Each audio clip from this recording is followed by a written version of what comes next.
Kenny and Renny Show is brought to you by Johnston Group, Vittorio Rossi, Trans-Canada Brewing, Lou Ferlin, Cambrian Credit Union, and Homefield.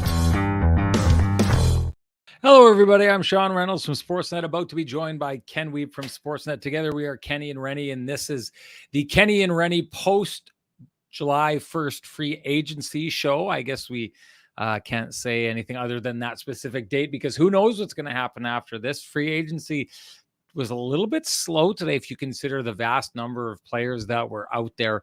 So we expect more to be happening on that front, but it's nice to be back in one half of K&R Studios. It was a little bit of a grind. I think you saw me on the show yesterday. Unexpected stop in Toronto. Was up early this morning to made it within 5 minutes of going live for our show. They didn't even have to change the time that we were slotted in for, as Ken and I both contributed to the free agency show put on by Sportsnet today. We can get into all the kind of stuff going on around the league and the certain things that were happening. I think the one thing I should probably talk about before we jump in and bring Ken Wiebe into the show is just kind of the trend of where this is going. Not really the crazy dollars that we've seen spent in the past. Joshua Clipperton from CP, from the Canadian Press, a good friend who I always love seeing out on the road, was working on a story, and I was by him quite often when he asked a lot of the GMs about kind of the situation about, the trade deadline, the July 1st free agency, all the kind of things that used to be really, really big, huge events on the calendar, and how they don't seem to be as big and as huge as they have seemed in the past. And, the answer that came back time and time again was this salary cap, right? Since COVID, salary cap has basically been flat. General managers used to be able to spend money based on the expectation that they could spend money now that would open up going down the road with the ever expanding salary cap. That hasn't really happened over the last little while. And you're seeing that it's hindering a lot of things. It's hindering the ability for free agents to really hit the market. I think one of the reasons we're looking at this as being a fairly, not overly, I don't want to say overly impressive, but I guess just not as much wow factor of a UFA crop has to do with the fact that I think a lot of teams, rather than saying, I'm going to go test the market, and what testing the market is saying, I'm available, and having all these different GMs wave money at the player and drive the price up to a ridiculous place. Don't think that's happening anymore. So what you're seeing is players like Timo Meier who are essentially electing to stay put where they are with the team that's able to give them that 8th year. Pierre-Luc Dubois, again, I know that he wasn't UFA, but you're seeing a lot more players, rather than saying, I'm going to wait this out until I'm a UFA and have the entire NHL waving dollars at me. That's not happening as much anymore. So not as many players are getting to UFA status because of that. And then you get a little bit of a slower day like you have now. I talk about that because I think the theme of not having that space to do those kind of things that you've done in the past, to get crazy on unrestricted free agency day the way teams have as in the past, is probably one of the cooling factors that has meant that Connor Hellebuyck and Mark Scheifele have not moved yet. Now, it's not a foregone conclusion they move. I think Ken and I are at somewhat opposite ends of the spectrum on the debate on whether or not they will move. One thing we know is that the Jets signaled today a bold statement about whether they expected those players to move or not. We'll get into that. The best person to get into that with is my main man, Kenny Wiebe, the man with the best music in the business. Here he comes.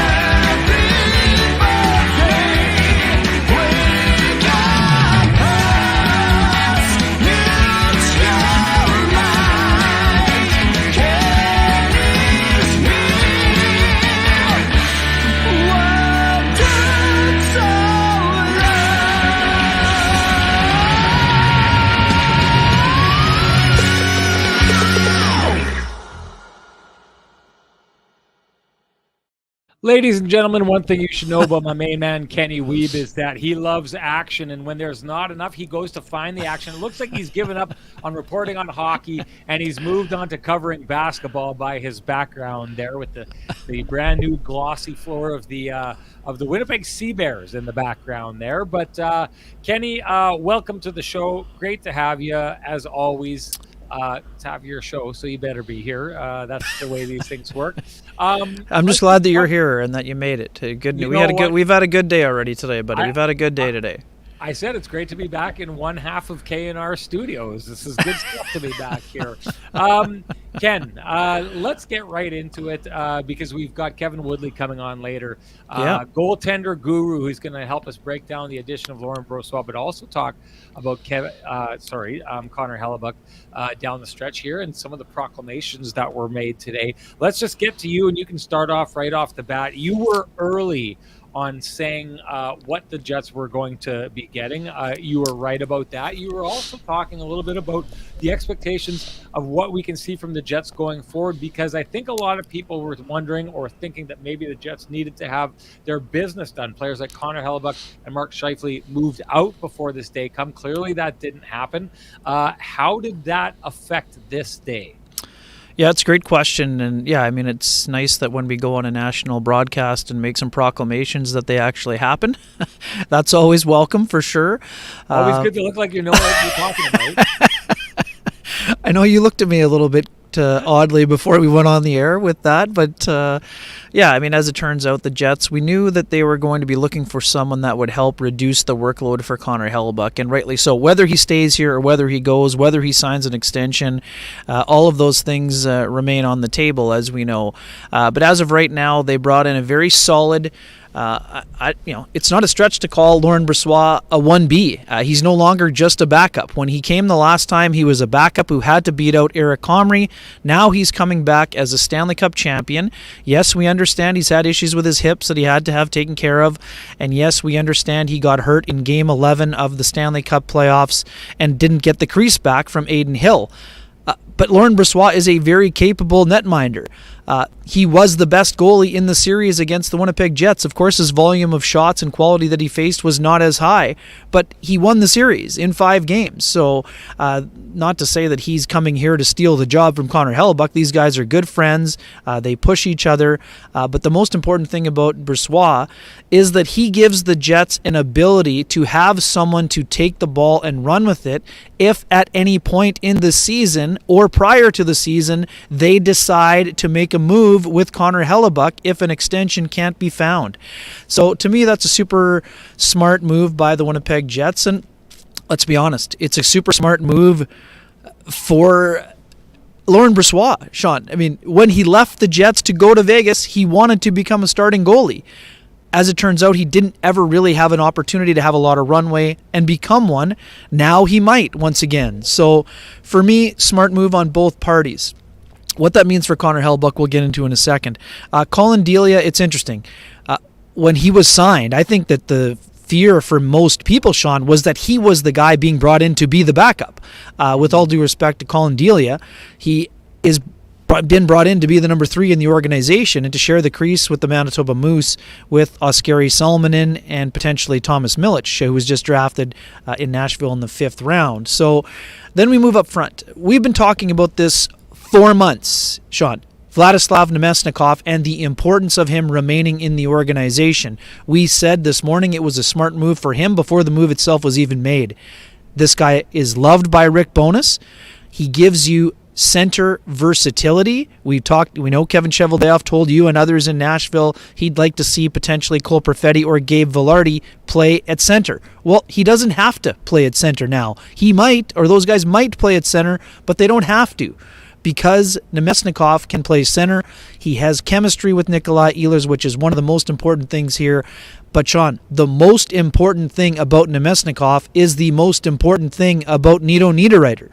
The Jets forwards are harder to play against. That also applies to Alex Iafallo and Rasmus Kapari. Now you have 4 guys who are sticking their nose in around the crease to go along with your Adam Lowrys and other guys of that nature. Morgan Barron, Mason Appleton, all of those people. So Those are important things. Are these cannonballs, big splashes on July 1? Absolutely not. But they're the type of moves the Jets needed to make in order to stay on this path. And let's get right into that. I mean, sure, we'll mention Jeffrey Viel briefly. Most people don't know who he is unless you're a very close, fan of the game. Maybe you saw him in junior hockey. I believe he was a Memorial Cup champion. But this is a guy who brings a little bit of thunder to the lineup. 150 PIMs last year and 31 points, I believe, with the San Jose Barracuda. Now, does he have a long runway in the NHL? No, he does not. But Sean, it's super interesting. You talked yesterday about guys like, we were talking about this with Sammy, about the guys that get on the Jets list and all of a sudden they try to circle back to them later on. Jeffrey Viel, 26 years old from Rimouski. Now he only has 49 NHL games on his resume, 139 PIMs. Last year, 150 PIMs to go along with 15 goals, 31 points in 60 games. Now, is he a depth forward? Is he a fourth line candidate? Is he a 13th forward?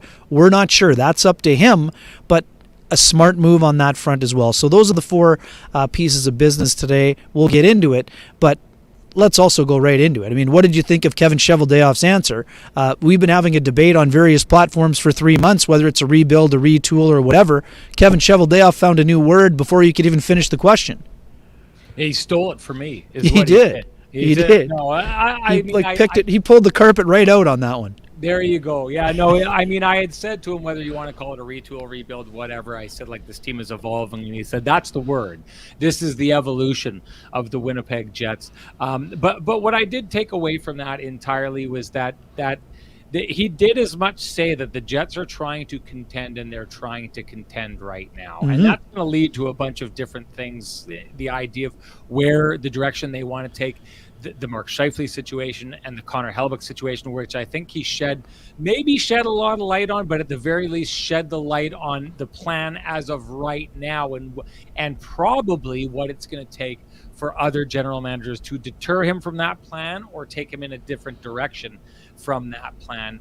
But the one thing about it that I took away was I was wondering about, and we talked about it on this show, the idea of retooling, and I thought that it would be limiting for the Winnipeg Jets, and maybe it has been. Maybe in the end it will be. We'll look back on that. But the idea of limiting that they weren't opening themselves up to deals from teams around the league who could offer really, really good futures prospects. Like we're thinking on the idea of like a guy like Brandt Clarke, who everyone really seemed to want from the LA Kings, and no one was able to get away from the LA Kings. It almost sounded like the Jets were like, we don't want your Brandt Clarke. We want guys who we can plug into the lineup right now. And that's what Kevin Cheveldayoff seemed to be doing. But one of the things that Kevin Cheveldayoff, I thought, really shed a lot of light on, and this is a guy we are talking about, I've said this before, Kevin Cheveldayoff holds his cards so close to the vest that they're on the inside pocket of that vest.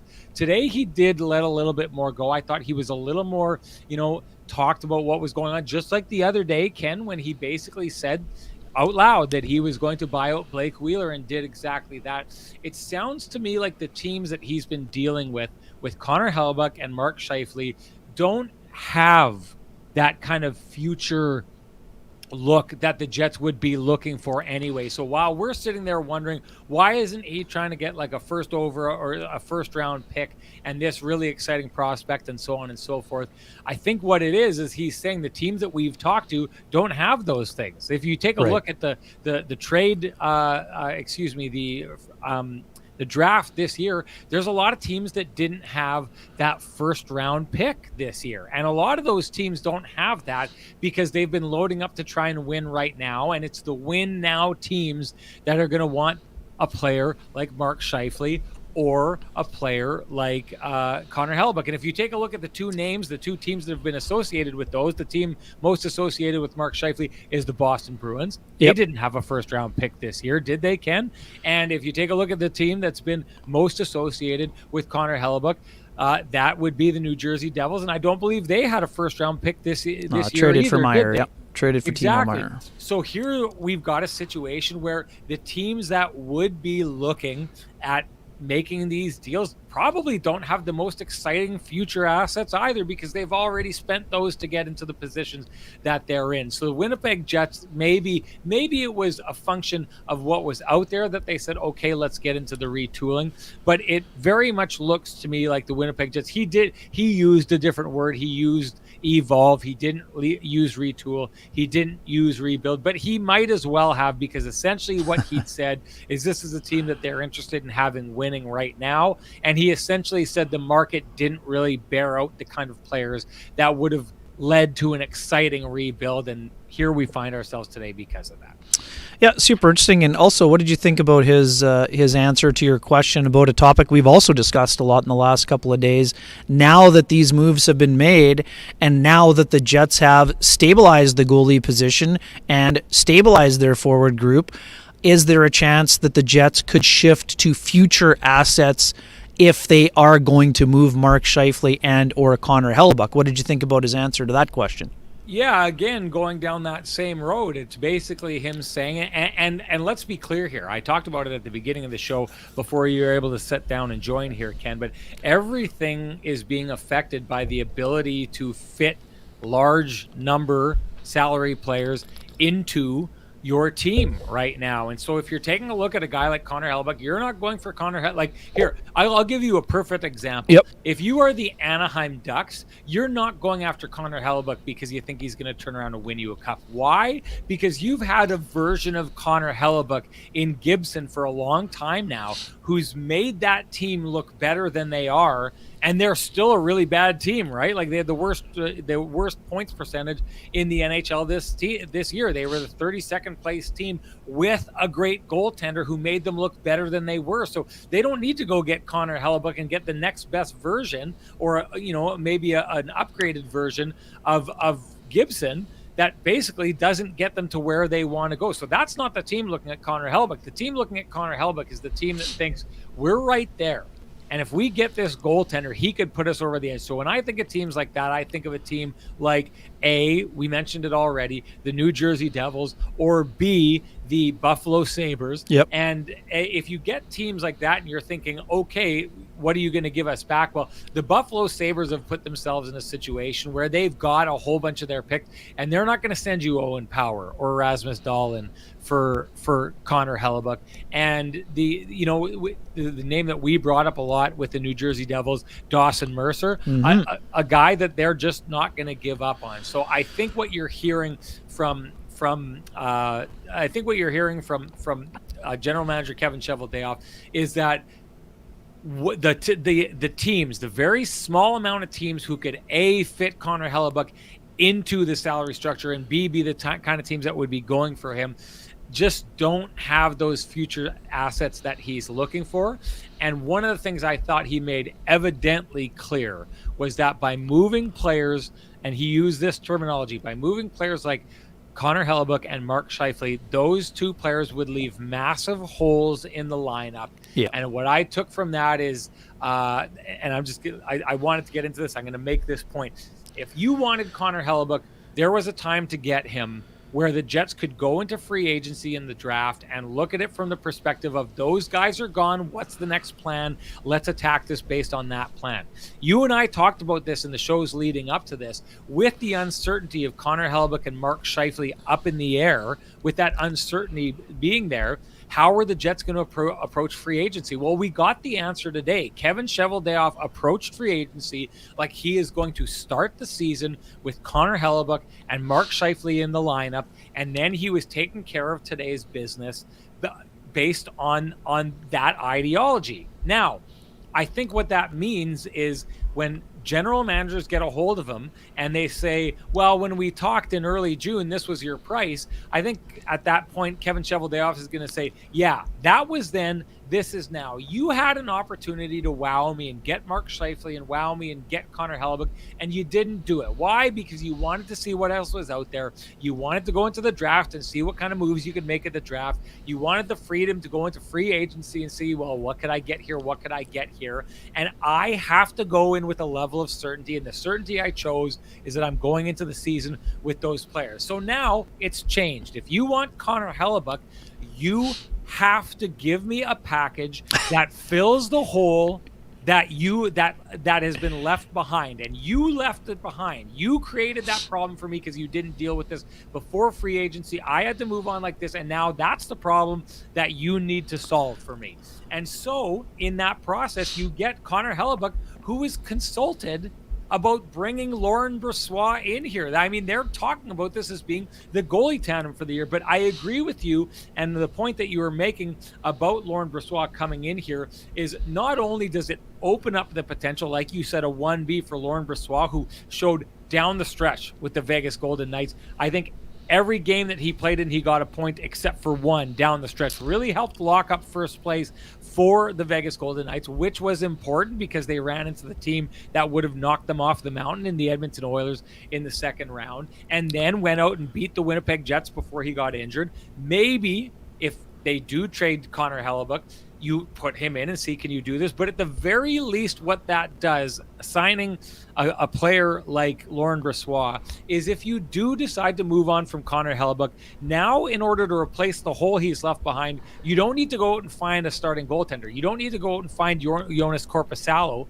All you need to do at the most is find a tandem goaltender, right, Ken? The kind of guy who you're saying, well, we're gonna throw Laurent Brossoit in on this night. We're gonna throw the other goaltender that we got in. They're basically gonna share the load evenly. And you want to know about the Colin Delia move? To me, that one screams Laurent Brossoit has been injured this year. Yep.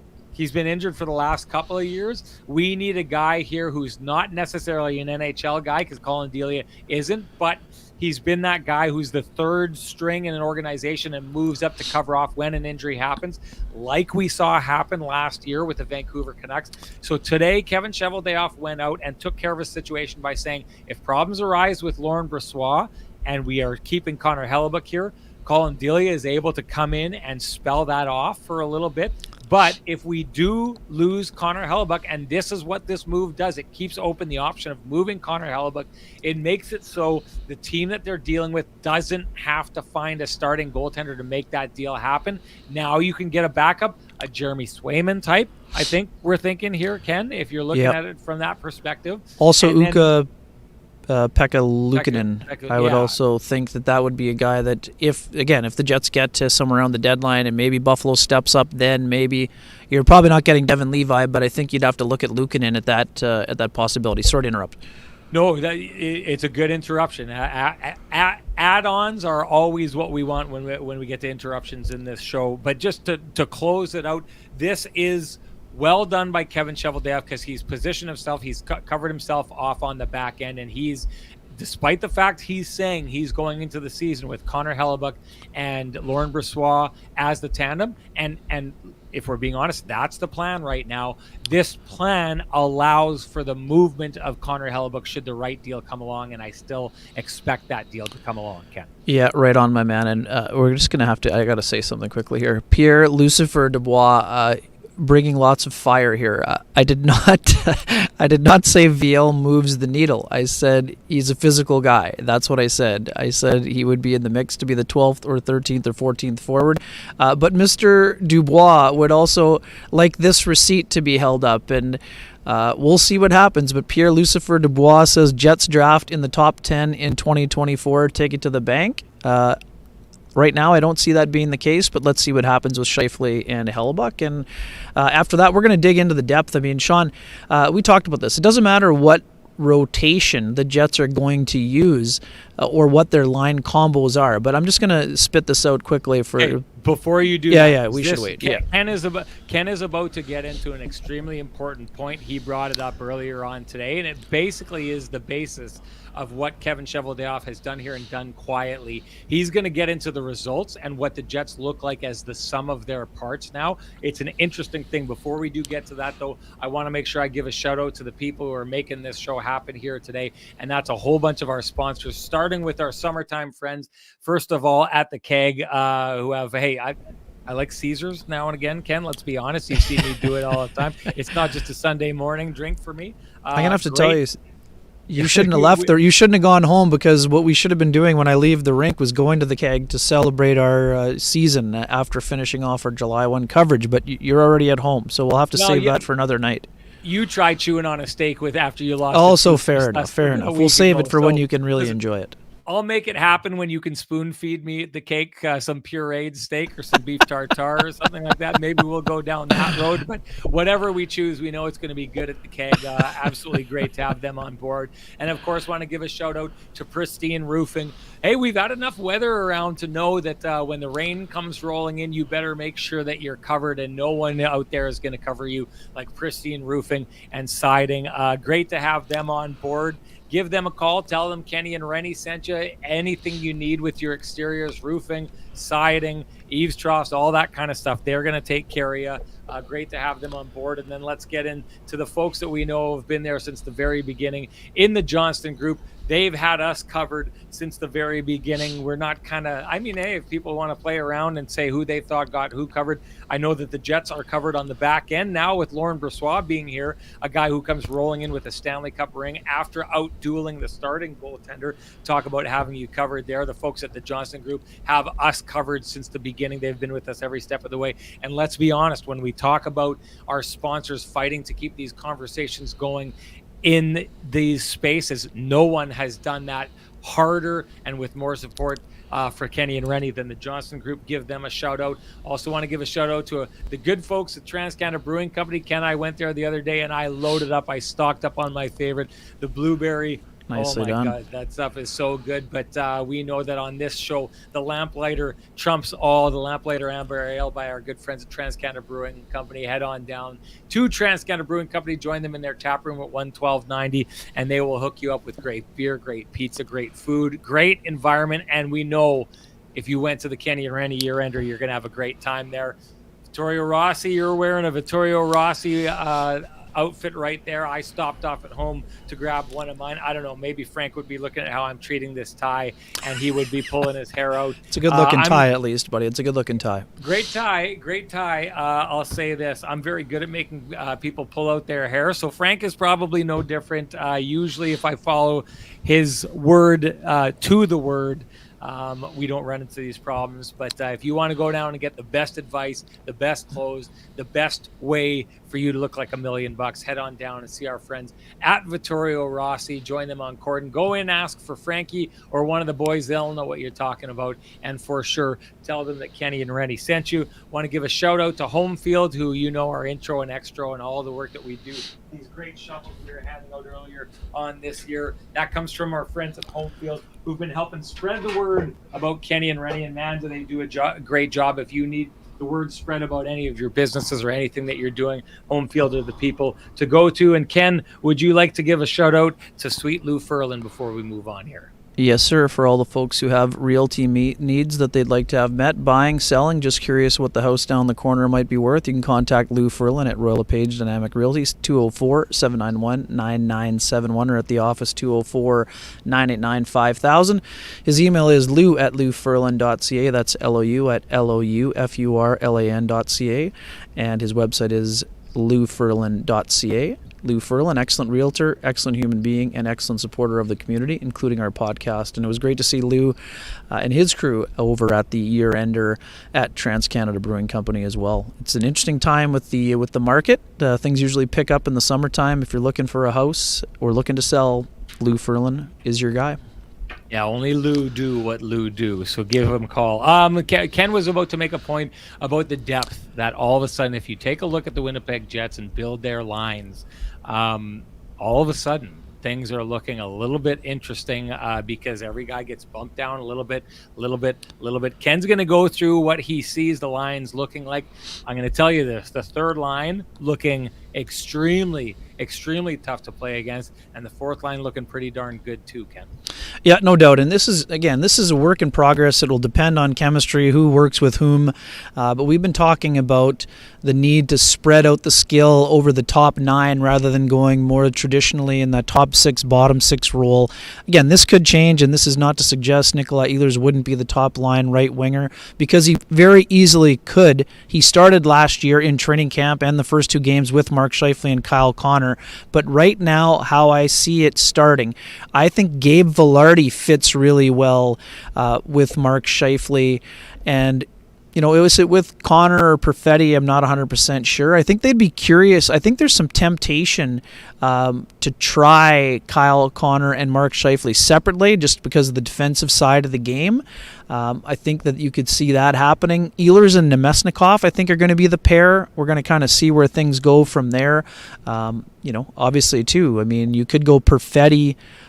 Could you go Perfetti, Scheifele, and Connor? I'm not 100% sure, but I like Nemesnikov and Ehlers as a pair, and you could play Velarde with them as well. So lots of flexibility on those fronts. But if that's the case, you're looking at Alex Iafallo, Adam Lowry, and Nino Niederreiter. Niederreiter could also play in with either one of those lines that I mentioned, depending on the configurations. But if the Jets' third line was Iafallo, Lowry, and Niederreiter, that's a pretty deep third line. And then that leaves Morgan Barron, Rasmus Kapari, and Mason Appleton potentially, with David Gustafsson as the 13th forward here in competition with some of the other guys in the organization. But that's a really interesting thought about the top 12 or 13 forwards here with the Winnipeg Jets, and we'll dig into the D after, but let's get into the goaltending, because we got one of the smartest guys in the business when it comes to goaltending assessments. He's waiting patiently in the green room, and I think we should bring in Kevin Woodley right away here, Sean, unless... Let's do it. I just the one thing I'll say about this is we had Kevin on our long form show last year, and he absolutely wowed. It's one of the most interesting conversations that we've had on KNR in there. So let's get him in here, because there's lots of goaltending news to talk about. Kevin, great to see you. Last time you did this, you were in your car and you rocked it in the comfort of your home. I can only imagine it's going to get better. Give us an idea of, first off, what you see the Winnipeg Jets, the version of Laurent Brossoit that is returning to the Winnipeg Jets. How do you see him as being different from the version of Laurent Brossoit that left the Winnipeg Jets? I just think he's healthier since the hip surgery, right? And you've probably seen the quotes. People have probably seen the stories that sort of emerged out of Vegas this year. There were positions that the goaltending position asked you to get into physically that he wasn't able to for a number of years. There were limitations in terms of range of movement through the hips. And that kind of affects everything from your stance to your post integrations. A lot of things that, are basically like foundational to how you move about the crease. And, as this game gets increasingly dynamic, increasingly east-west, that ability to move is so important. And then so anything that compromises it compromises you as a goaltender. And I think having the surgery, getting back last season, sort of reestablishing himself, you're just getting a guy who's more confident in his body. Now, obviously, the injury in the playoffs raises some question marks, but as long as you're comfortable and confident that that was a one-off, put in sort of a end-range movement situation by an Oilers power play that left a lot of goaltenders in stretching and reaching and in dynamic situations because of how dynamic that attack was. I just think you're getting a version of the guy that has just a little more range of movement and therefore a little more to give and more, has shown what he can do. Like, this is a guy who was the number one goaltender for the Stanley Cup champion Vegas Golden Knights. Like, as much as Adin Hill finished it and earned the contract he did, like, their projections as an organization had him as that guy. Like, he was the guy they tabbed and picked to start the playoffs. And I don't think you can discount what that means in terms of where he's at as a goalie and what that can even mean for your confidence.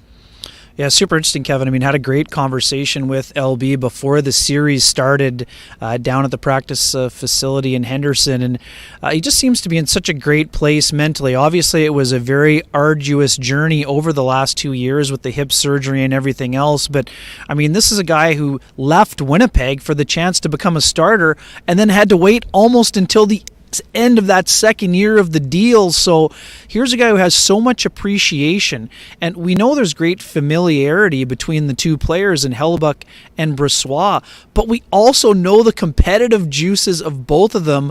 What do you think of that element as, we're assuming right now that Hellebuyck is also there to start the year. What do you think that'll be like? And having that familiarity, does it help when that 1B eventually still wants to become a number one full time? I mean, it can't hurt, right? Like, familiarity, like, when we see goalies switch teams, part of the sort of struggles you typically see, and you get a lot of people say it's around 20 games to get comfortable, is sort of that adjustment to a new team. And obviously things have changed in Winnipeg since he left, new coaching staff. But you've got Wade Flaherty, you've got for now Connor Hellebuck. You have a lot of familiar faces still with the team. It just makes that transition easier. The adjustment period for LB is going to be so much smoother than it was even leaving Winnipeg and going to Vegas. And I think that just bodes well for being able to sort of hit the ground running, whatever the role is. As far as the relationship between the two of them, like, it just removes any of the tension. If there were to be any, like, they were still competitive before LB left. Like, it's not like knowing that Connor was the number one prevented him from pushing for more when he was there. So I think regardless of what happens in terms of Connor's future, it's a move you like, both ways. And hey, like, let's not, like, I understand they got Colin Delia as well. So, another guy who, if there are more moves coming, has the ability to push up from below. And I think made some major strides here in Vancouver last year towards becoming more of an everyday NHL option should you need that. You mentioned Wade Flaherty and how that'll make it easy coming back. I'm actually interested in that dynamic. You'd have a real good insight on that. But the idea of Wade Flaherty saw something in Laurent Brossoit, brought him in, worked on him in Winnipeg for a couple of years, really kind of took him from, I don't want to say that he was an unknown, but I mean, I remember when he came to Winnipeg, I wasn't really sure who he was, kind of got a little bit of notoriety behind the league, was pushing Connor Hellebuck. I think a really good point you bring up, the idea. I always love when I hear a backup who isn't just, I get it. I know I'm a backup, but I want to push for more. And he always did that when he was here. Going from Wade Flaherty to Sean Burke, and then, a different maybe philosophy, maybe not. I don't know enough to know whether it's a different philosophy, but I wonder about the idea of what he may have learned while he was there, and if that learning has any kind of way of having taken him down a different road that would make him a different goaltender, or maybe even create stumbling blocks to come back to Wade Flaherty, who's probably going to have the same philosophy he had when Laurent Brossoit left. You know what? That's actually a really good question. And to be perfectly honest with you, Sean, it's one I'd prefer to run by him. And I haven't had that opportunity, to talk about what type of things technically or tactically he may have changed under Sean. I think the one thing to remember, though, is he wasn't really with Sean for a very long period of time in Vegas. I mean, a lot of that work was with Fred Brathwaite in Henderson. And Fred's a guy that, ironically enough, have been on the ice with LB, with Fred, and also with Wade Flaherty up in Kelowna at the Net 360 camp in past years. Interesting. So I don't think, usually when you go to a new goalie coach, you do get new ideas and new philosophies thrown at you. I think of them as tools in the toolbox. And I think every goalie that has success in the National Hockey League and has continued success has a willingness to evolve and listen to new ideas constantly. You have to be receptive to it, willing to try new things, especially when the guy asking you to do it decides whether you play or don't. But most good goalie coaches, and Sean is definitely one of them, he's going to give you tools for the toolbox, but he's not going to tell you have to use them. Like, you want to be open to all these different tools and adding them, but also you have to be confident enough in your foundation as a goaltender to know what's going to work for you and what's not. So I show a willingness to try something new, and also a willingness to maybe push back where, hey, like, this isn't working for me, or I'm struggling with that. Maybe we can find a compromise. And if having had the opportunity to talk to Sean over the years, like, he's not a guy that forces you into one thing. Yes, we know his preferences are very much Benoit Lair. He revamped his career with the Arizona Coyotes under Benoit Lair. So very much an inside-out philosophy where you're not taking a lot of ice early. You're shortening your movements. You don't have to go as far east-west on all these lateral plays we're seeing because you're playing deeper in your crease as the play develops in front of you and sort of waiting until it gets to where you read a shot. And then you can take a little ice if you feel the need to. But a more conservative positional approach. I saw a little bit of it in LB's game, but I'd like to ask him, it's not much. It didn't feel like it was a lot. And I don't feel like it would be a problem either way, whether it's him saying, hey, I felt more comfortable being, we're talking like a skate length compared to how he used to play. I felt more comfortable playing half ice instead of top of the crease. I felt like I was able to get to a lot of these plays more, and I was still able to read and use my hands, and I wasn't giving up net or being exposed because of it. Maybe I do play a little bit deeper. The thing is, like, I don't remember him, top of my head, in Winnipeg under Flats being a guy who was necessarily over-aggressive anyway. So I don't think that would have been a big adjustment for him. As far as little things, if there's like a post integration or just the way you read a certain play, again, to me, that's all tools in the toolbox. Really easy to sort of add the ones that work for you and discard the ones that don't. And knowing both goalie coaches, I don't think there'll be any problem going back and forth for Laurent Brossoit. Great. Kevin, I know you're a big proponent of Stephen Valiquette's company's Clear Sight Analytics, right? I mean, I'm curious. Obviously, we know that Vegas is one of the best structured teams in the National Hockey League, and the Winnipeg Jets are not that. I'm curious if there's anything. I know it was small sample size last year between his NHL games, I think 11, and then 11 playoff games. Anything that stood out on that front in terms of things that it would either be a strength or maybe an area of concern, knowing that he's going to, obviously the Jets are trying to improve their structure, but they're not at a Vegas level when it comes to defending and the quality of opportunities that they give up from the home plate area going into next year. Yeah, like, to me, I can be perfectly honest with you, Ken. I didn't have a chance to pull that up before because I was out at the Canucks. Yeah, apologies. Got home and didn't have a chance to sort of pull the numbers and run the numbers. I don't like to talk out of my butt, and it takes a while to sort of dig into them in depth. And so, I guess just an excuse to have me on to ramble again another day. But perfect. So I don't, I don't have anything like top of my head that I can throw at you there in terms of LV specifically. I do know that, during the regular season when he was up for that stretch, like, it wasn't a coincidence they went to him in the playoffs. The way he played when he got up and got that opportunity, his adjusted numbers were really good. They were exceptional. They were the best of the bunch. Even at a time when Jonathan Quick was winning games, the discrepancy in terms of who was actually playing better, LB, when he first got up there and was healthy, like, he was producing numbers that were like top tier in the NHL. He really did play that well and sort of earn that opportunity after he came back from the injury. Beyond that, it's interesting with Vegas, like, expected save percentages. Adin Hill went into the Stanley Cup final with an expected save percentage very similar to Sergei Bobrovsky. Right. And it was below league average. So for all the talk about how well Vegas defended, to me it was more specific to the way their goaltenders played. And a lot of it was about limiting East-West. And so in Adin Hill's case, his numbers were below average on plays across what we would call the slot line, so across the middle of the ice. But they were really below average on those types of plays above the hash marks. Below the hash marks, he was exceptional, which kind of fits Sean Burke's philosophy, right? Like, short movements, lateral plays in tight, you don't have to go as far. Aiden's got a lot of reach. He's got length. He's able to sort of get across and get that big body of his across, and even if he's in a blocking mode, succeed. And when you look at how Vegas defended, for example, in the playoffs against slot line plays, they were 13th out of 16 playoff teams in terms of they gave up a lot of them. Like, they were like 13th out of 16. But what they didn't give up was high slot line plays, which a lot of teams would look at it and go, well, high slot lines are the one we want to give up. The low slot line ones are more dangerous. But the strength of their goaltenders and the way they played fit them giving up those types of chances. So the overall, we could look at it like the overall, like, adjusted save percentage. And like I said, like, it was the same as Bob's. Like, they weren't asking, their goalies faced just as difficult a workload. But it was the type of chances they were facing, like digging down even further, getting more granular in that really sort of suited Adin Hill's game. And I think would suit Laurent Brossoit's game as well, because his ability to move east-west and just present a big frame in front of that shot on in-tight plays, like, that's a strength of his.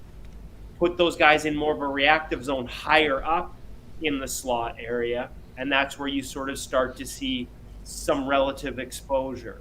And so what I don't have in front of me is, how well Winnipeg does that. I know the Jets, both under Paul Maurice and under Rick Bowness, what they were really good at, and this suits Connor's strengths as well, is trying to limit the East-West. And so, we hear a lot about plays in the slot area, but if that's in a straight line, if you don't have lateral options and it doesn't a shot isn't preceded by lateral pass or a lateral play that forces the goalie to move. Like Hellebuck's the best in the business, maybe like I would argue the best in the world in straight lines. And Winnipeg has done a good job now through 2 coaches of making sure the most dangerous chances they give up are of those type. And they suited Hellebuck. I would argue they would suit Laurent Brossoit as well. All that is fascinating. Because Connor Hellebuck told me exactly that. He said, I know that the numbers say there's a lot of high danger chances given up, but what I never have to worry about facing is backdoor tap in goals and stuff like that. So while the guy's in tight, I can entirely focus on that play in tight, and I don't have to worry about anything else. He used to give a lot of credit to his defenders when the rest of the league was tearing his defenders apart because of all those home plate chances that Ken is talking about. I also think that is entirely fascinating, Kevin, the idea of Vegas being good at and preparing for the in-tight shots that are usually typically dangerous, and allowing a lot of those and not allowing as much of the ones that are out front and more dangerous. That like you did last time you were on, you keep blowing my mind with these concepts that just make me think. I got to get on to a different question though. I think personally that Hellebuck is still going to be moving on. I think that a team's going to come, it's going to make the right trade, and he's going to move on, which begs the question, how ready do you believe Laurent Brossoit is? Because it's a question, because we haven't seen him in that role, or we saw him down the stretch and show very well in that role once he got it in Vegas. But how ready do you believe Laurent Brossoit would be to take on either the starting goaltender role in Winnipeg, or B, at the very least, a very hybrid tandem role based on what the Jets were able to get back for the Connor Hellebuck trade? Well, it's a tough question, in part because the person he's following is one of the top goalies in the world if that transpires, right? So expectations would be sky high. And to ask any goaltender, it'd be a pretty short list of goalies that you could say, hey, can you replace Connor Hellebuck? Right? So that's just the reality. I love where LB's game is at, especially after the hip surgery. There was a lot to like in the way he moved. Does he look like the most dynamic, athletic guy out there? A lot of critics, I've actually had one goalie coach who I quite respect and is one of the best in the business say he's the closest thing we have in the NHL to a blocking goaltender. And I think at times it can look that way. I don't know that it's actually a fair criticism, though, because it looks like that. But LB's, the way he moves and the way he moves into pucks, he puts himself in a position where he doesn't need to sprawl all over the place to make saves. He's so good about sort of getting into lanes and then closing on shots rather than opening and pulling. Like, the glove save up here requires pulling my shoulder away from the path that the puck is going. Yeah. Whereas if I move into that, that was scary for your audience. If I move into that, I can close down that lane. Like the way he plays, and that understanding of space, and it's something that Connor does really well as well. That understanding of how to close space and close net is something he does exceptionally well. The reality is that asking a guy to be a number one, the truth is, until you've done it, you haven't done it. And so it is a fair question. It's a question he'll have to answer. And the other part of it, in part because not the hip surgery, but the fact he had some games in Vegas and then got hurt and then got in the playoffs and then got hurt. One of the biggest, and you guys know this because of Connor Hellebuck, one of the greatest abilities as a goaltender in the number one role is availability. And so it's going to be up to Laurent to show that he can stay healthy through a season and be an option on a day-in, day-out basis. Yeah. Kevin, what do you make of the theory, the saturation portion of the market, and that people are getting scared off by future potential big ticket for Connor Hellebuck? What does that mean for the market, and do you buy it? Because for me, it feels like those words are being leaked to the press because they're trying to either reduce the later contract or the cost of acquisition. I think that if you're a team that thinks you're a Stanley Cup contender, you're going to pay the price to get Connor Hellebuck, whether it's for this year or to sign him long term. Well, I would say, I do think it's fair, if you're going to give up what it likely requires, that you're going to want him for more than 1 year. Right? Agreed, yep. And so now we're talking about what it costs. And listen, I think we saw it today. I expected the backup, that sort of 1B and into the, tweeners 3, guys who are going to be 3s or 2s. I expected that market to get hammered today. Like, I thought they would be buy low opportunities for teams to find some talent at low prices, and I think we've seen that happen.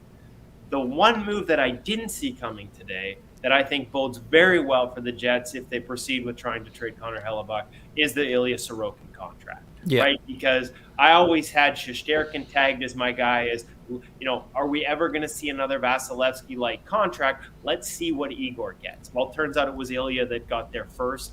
And so if that's the cost of goaltending, because I kind of saw it going the other way. Like, whether it's Demko or Saros, like guys sort of right around that $5 million mark. Like, if that was your price, or even Jacob Markstrom, who was the premier unrestricted free agent of his class, only got 6. And so if the request indeed, and I'm not saying it is, like you said, things get sent to the media, but if the request is indeed that 9.5 Vasilevsky range, I understood the pushback. But that ends a little bit today with Ilya Sorokin getting what he did from the New York Islanders. Or maybe it doesn't end, but it becomes like, hey, this is just what it's going to cost to get a guy who no questions asked, he's an elite number 1 goaltender. And that's such a short list these days. Last one for me, and I'm going to go back to Laurent Brossoit on this.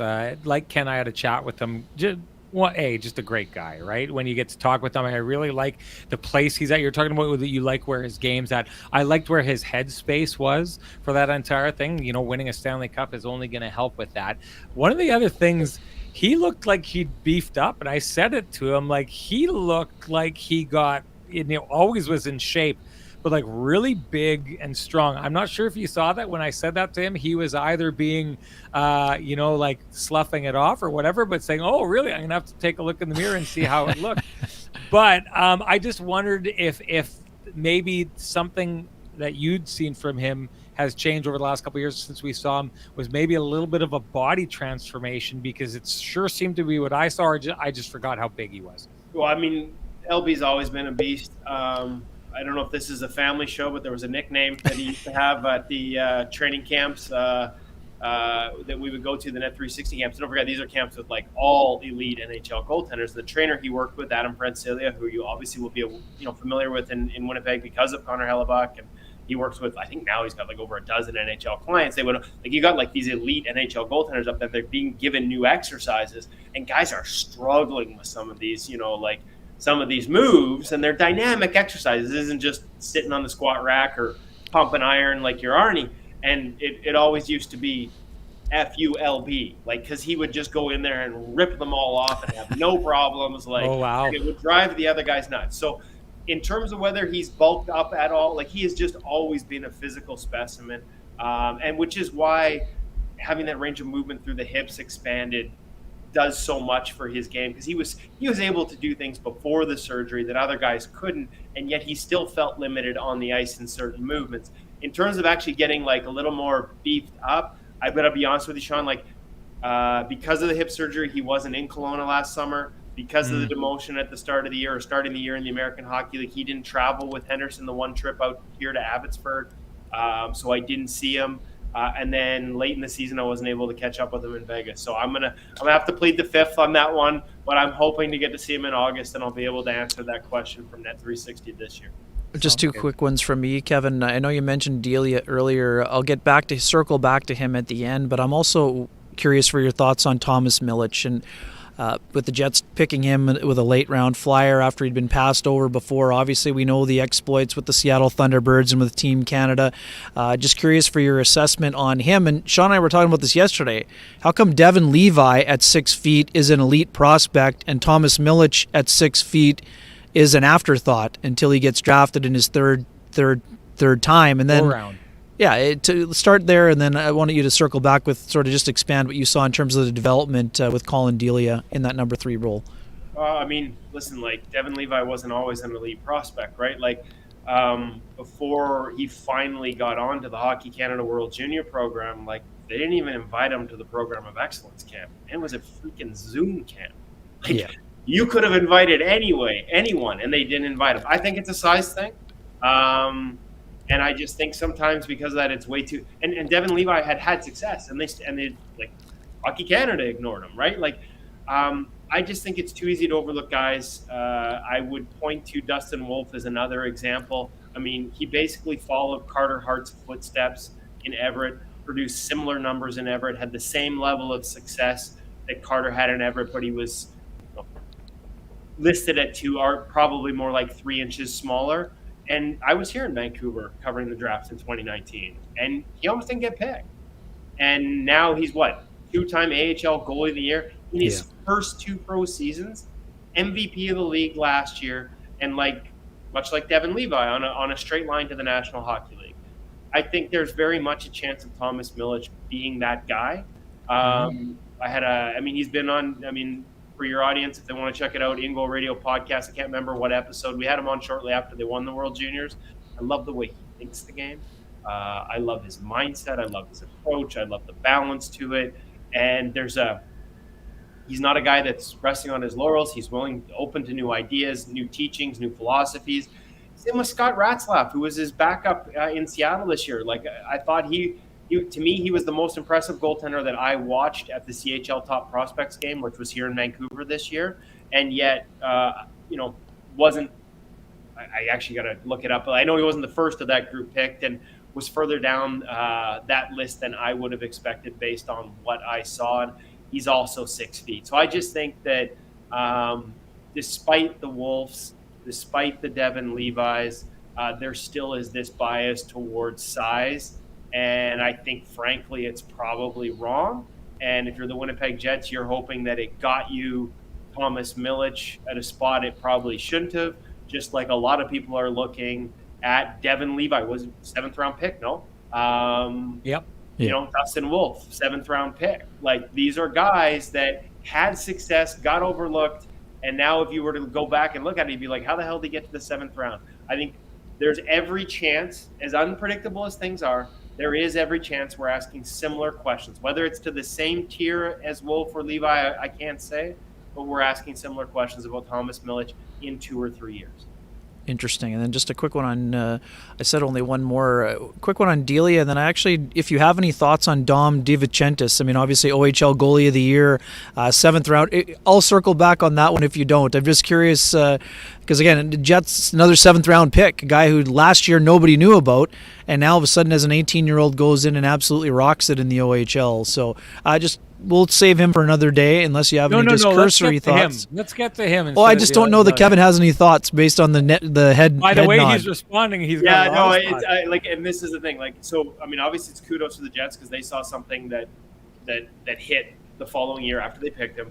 But just again, I don't like to blow smoke or talk out of my butt. And the reality is, keeping up with the National Hockey League in the detail hard enough.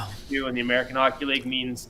Even when people asked me last week to be on draft shows and I deferred them to Greg Ballack, who does such a good job with EP Rinkside, because I just don't have the time to dig into the video like other people do. So I don't want to blow any smoke on him, but sounds like he's hit and sounds like that's a good step and another sort of feather in the cap of the way the Jets are drafting goaltenders. Sure, and the folks that don't know, you've been able to watch Delia up close, right, with the Vancouver Canucks.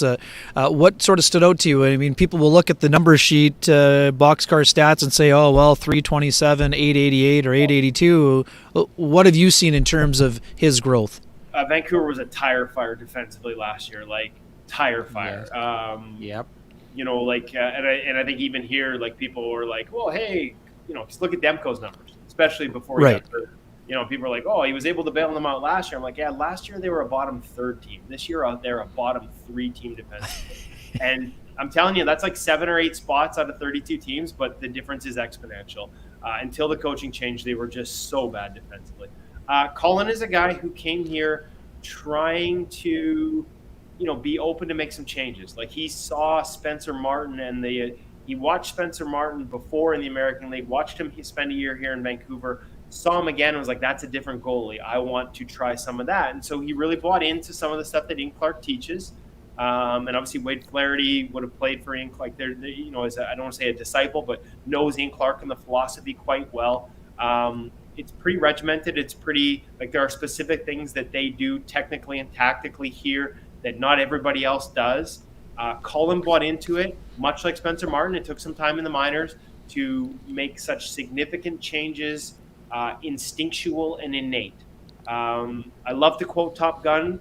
I'm happy there's a second movie because people don't look at me with I once had Roberto Luongo say, "What the hell are you talking about?" He hadn't seen the original movie. Now that they repeated the line in Top Gun 2 Maverick, whatever, if you think out there, you're dead. And so as a goalie, when you make significant changes to your game, you have to get comfortable to the point where when you're out there, you're just playing and those things are happening naturally. You're not out there thinking, because that half second, you're behind everything. And so it took a while for Colin. I saw some progress. He has a ton of horsepower. Like, he is incredibly powerful. When he starts to push around the crease uncontrolled, like just chase with that horsepower, it gets out of control in a hurry. When he keeps his knees underneath him and plays with a little more patience and a little more structure, there is very much an NHL goaltender there. And some of the post-integration work that they did to help him get in and out of those positions more consistently, efficiently, really seemed to pay off. If he can continue that with Flats and with some of his philosophies added in, again, tools in the toolbox, he'll take some things that he learned from Ian, some other things he may let go. But there's definitely a goalie there. So much power in that base. It's just a matter of not relying on it or going to it too soon in sequences, because when he does, you start getting that horsepower pushing that hard one way, it's really hard to stop it and go back the other. And so when that happens, you can get a little chasey. And there are times he got a little chasey, but when he was in control, there was a lot to like about Colin Delia's game. And as you guys are going to discover, you talked about, Sean, about the interview you had with Brossoit and like where he's at. Colin's a fascinating guy with a lot of interests outside hockey, a real thinker, and just a real pleasure to get to talk to you on a regular basis. Loves the position. I think he'll be a great fit with Flats as well. Hopefully he gets that, whether it's in camp or in the A or chances to come up, depending on what happens. I guarantee you he'll be a sponge and he'll work to get better. Kevin, speaking of a pleasure to talk to, it is always absolutely enlightening, and the time flies by whenever we have you on the show. You rock it, and you open up and explain the goaltending position so well. It is just unbelievable. We appreciate it. I wanted to give a shout out, as you were talking about before, to the In Goal Radio podcast. I believe it's episode 201 with Thomas Milich. I would say to our audience, everyone get out there and check it out. It will be on the test going forward, everyone. So make sure you get out there and check that out, because a fascinating character now in the Winnipeg Jets fold, and a ton to learn about him by checking out that podcast. Again, the In Goal Radio podcast, episode 201 with Thomas Milich. What do you got to say, Kev? I just got to say quickly, we do have Colin Delia on there somewhat recently too, and we actually did pro reads videos at ingoalmag.com where Colin went through saves that he made and explained his thought process and his philosophy, something that we offer exclusively at ingoalmag.com. So if you want to get a feel for how Colin approaches and thinks the game, some really great insights that he shared with us there. Speaking of insights, as Sean said, awesome stuff, Kevin. I hope you have an awesome summer, and really appreciate you dedicating some time here on what we know was a busy day. Tremendous stuff all around. Colin Delia made his NHL debut against the Jets. Plus, he's from one of the best names all around. You get to say Rancho Cucamonga every time you say Colin Delia's name. It's fantastic stuff. Make sure you get the backstory, guys. We're talking about a kid who, I believe, if I remember correctly, was making pads out of cardboard and stuffing them himself when he first started playing the position. It's great stuff. Kevin, good backstory. You've got the keys to the back door of the Kenny and Renny studios with an invite to come on the show anytime you want. You never miss. It's great to have you on. Thank you for joining us. Thanks for having me, guys. It's always my pleasure. Thanks, my man. Appreciate it. What do we need to get to before we shut this down? Let's just quickly run through the defense. Our guy Dan here. 1 second. Running man. What about the D, Kenny? Any possible changes? No one asked Chevy that question. That is not true. Every single time Kevin Cheveldayoff has spoken to the media in the last while, he has been asked about the D. It's different. There's a difference in being asked and not really answering or shedding any light on what the Jets plan to do with the D. He was asked again today, running man. I would encourage you to go back and listen to the video. In terms of what Kevin said, he said there were a few interesting things on the go. He always believes that the Jets would rather have too many defense than not enough. But having said that, the Jets essentially are in a position where right now they have about 10. If we're going to include Ashton Sautner as a depth guy, Jets have 10 or 11 guys for around 8 spots. So they need to move defensemen out. But for me, Sean, we've talked about this as well today. Unless something's happened in the last hour, 2 names that I would keep an eye on. One of them will not be able to play until around December. I think Ethan Bear would be an outstanding fit for the Winnipeg Jets in terms of his retrievals and his ability to move the puck. He will be hurt, though, and not be able to play until around December, it sounds like. I love Matt Dumba. I love the way that he plays.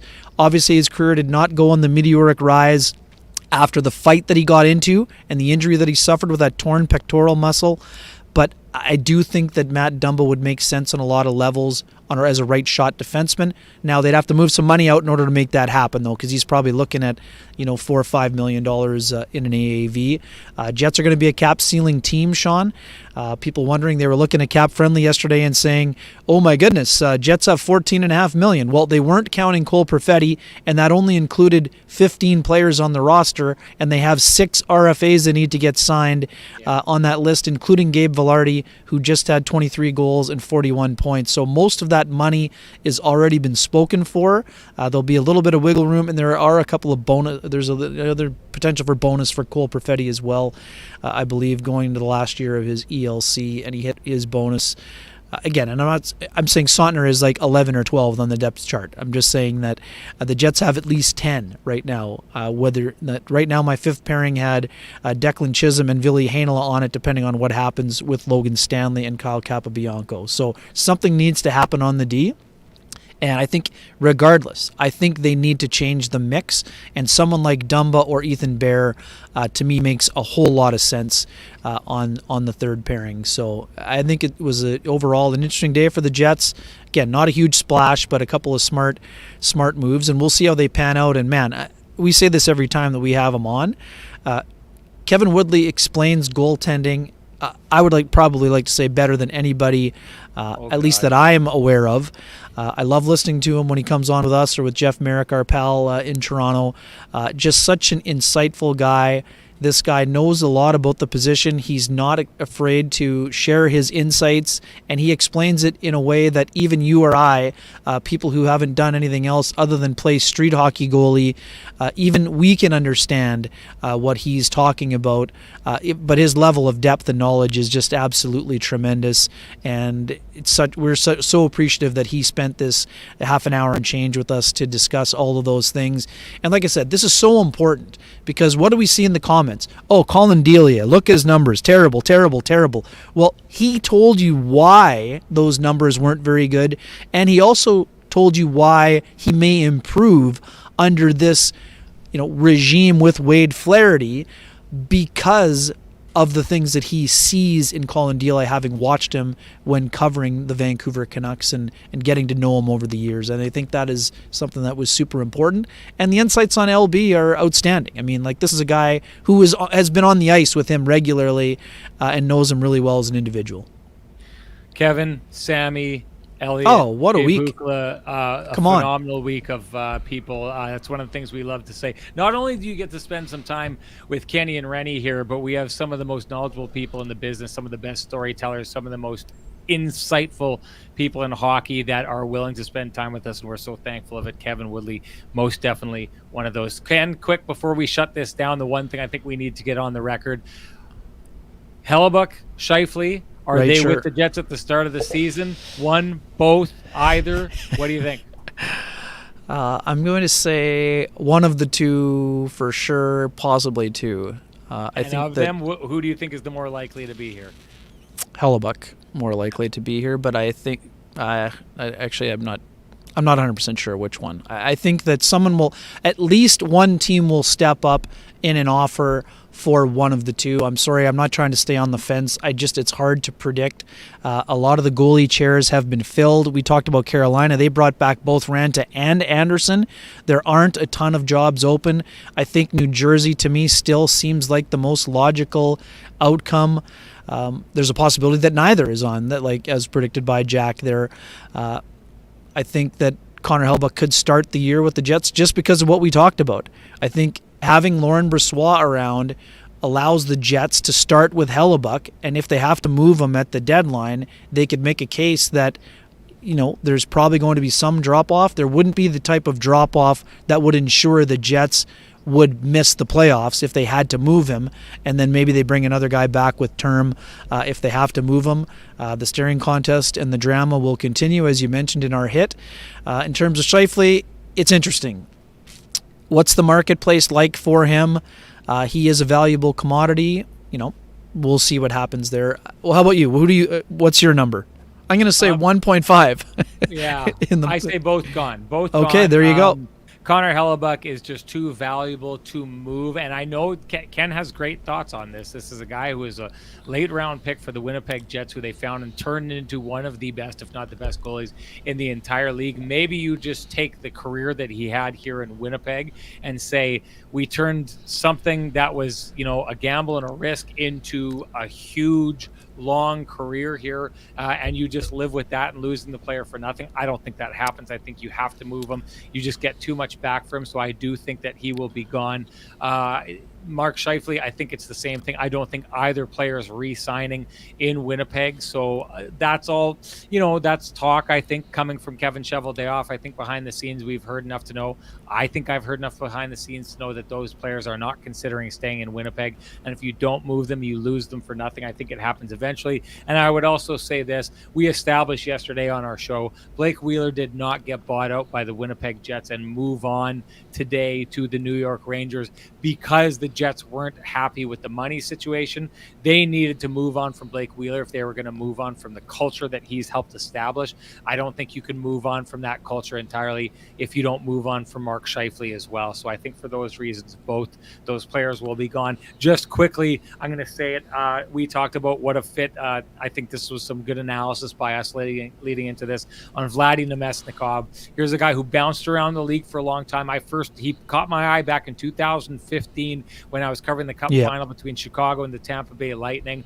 He caught my eye at that point. It was a surprise to me that he started bouncing around the league and really couldn't find a home. This is a guy essentially that Mikey Eyssimont, who you fans all saw, the Tampa Bay Lightning, to get Mikey Eyssimont, moved on from Vladdy Namestnikov. And I think all you who are listening to us right now and will be listening to this over the next coming days can probably take a run at who you think made more of an impact with the Jets last year. I would say if you don't think Namestnikov was a bigger player with the Winnipeg Jets last year than Mikey Eyssimont, who had a good little tryout for sure, he was not Namestnikov the way he affected the game, both on the score sheet, both culture-wise, the way that he stirred things up. This is a guy who you'll find them across the league, really good players who just can't seem to find that fit. He found a fit with Winnipeg, which is why I thought he was coming back, because he had a team that he knows what he's going to be on this team. He knows he fits. He gets a little bit of stability in his career. That's why he's back. The Jets are lucky to have him. Great fit. You got to love it when that happens, especially in a town like Winnipeg, where, as I said in our last show, you see a lot of guys who come in, jack up their stock by coming into play for the Winnipeg Jets and then taking and signing elsewhere. Great to see that he'll be back. It's a good fit for the team, good for a guy like Nikolai Ehlers. And as we heard from Rick Bowness last year, everyone wants to play with Vladdy Namestnikov. Now they get their opportunity to do that. Anything you want to say before I shut this down, Ken? No, lots of fun. We appreciate everybody. We've mentioned it a few times already over the course of the week. I mean, thanks for making the shows so fun.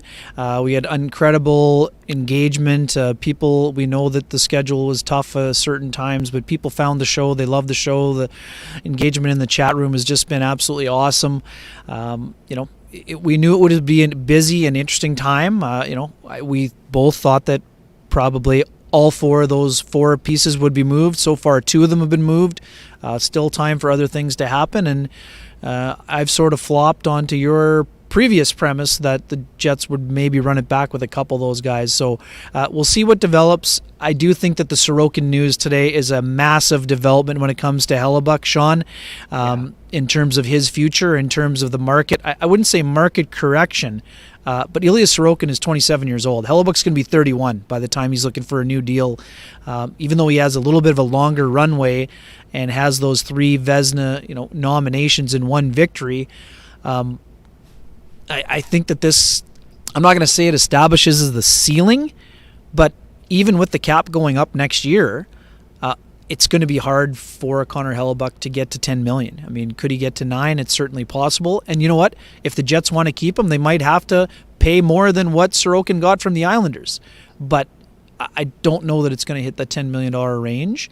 But again, Connor Hellebuck has to want to stick around. I think that the Jets' chances of trying to sign him have increased with what happened today. But it's also up to Connor Hellebuck if he wants to stick around here. So we'll see what happens. It's an interesting time on those 2 fronts. But basically, what Kevin Cheveldayoff didn't say today, but what we did think that his message is quite clear.